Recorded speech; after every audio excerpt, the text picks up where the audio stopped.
The mysterious case of the Zodiac killer.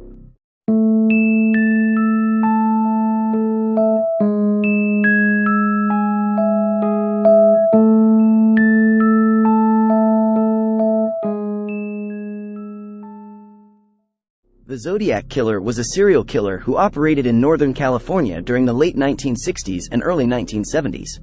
The killer's identity remains unknown to this day, and the case is one of the most famous unsolved mysteries in American criminal history. The Zodiac killer first came to public attention in 1969, when he sent a series of taunting and cryptic letters to local newspapers. The letters were signed with a symbol that became known as the Zodiac symbol, which featured a circle with a cross through it. The killer claimed to have killed several people, and provided details about the murders that had not been released to the public. He also threatened to kill more people unless the newspapers published his letters on their front pages. Over the next few years, the Zodiac killer would claim responsibility for a total of 5 murders and 2 attempted murders. The victims were all young couples who were attacked while parked in their cars in secluded areas. The killer would approach the car, shoot the victims, and then flee the scene. Despite an extensive investigation, the Zodiac killer was never caught. Many suspects were considered, including a man named Arthur Lee Allen, who had been identified by a witness as the possible killer.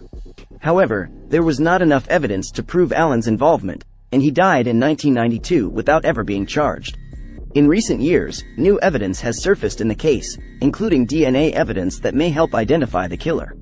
However, the case remains unsolved, and the identity of the Zodiac killer remains a mystery. Additional details about the Zodiac killer case.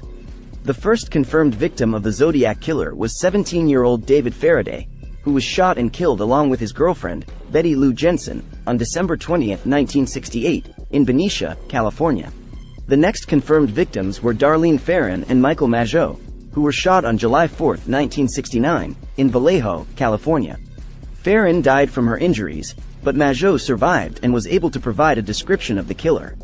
The Zodiac killer's letters to the newspapers contained coded messages that he claimed would reveal his identity if they were deciphered. The killer challenged readers to solve the codes, which became known as the Zodiac ciphers. Only one of the ciphers has been definitively solved, but it did not reveal the killer's identity. In addition to the murders, the Zodiac killer also claimed responsibility for a number of other crimes, including a carjacking and a robbery. He also sent letters to individuals, including a lawyer and a schoolteacher, and threatened to kill them if they did not help him publicize his letters. The Zodiac killer's last confirmed murder was on October 11, 1969, when cab driver Paul Stine was shot and killed in San Francisco. The killer was seen by several witnesses, but was able to escape before the police arrived. The case received widespread media attention, and the killer became a cultural phenomenon. The Zodiac killer has been the subject of numerous books, movies, and TV shows, and his identity continues to fascinate and elude investigators.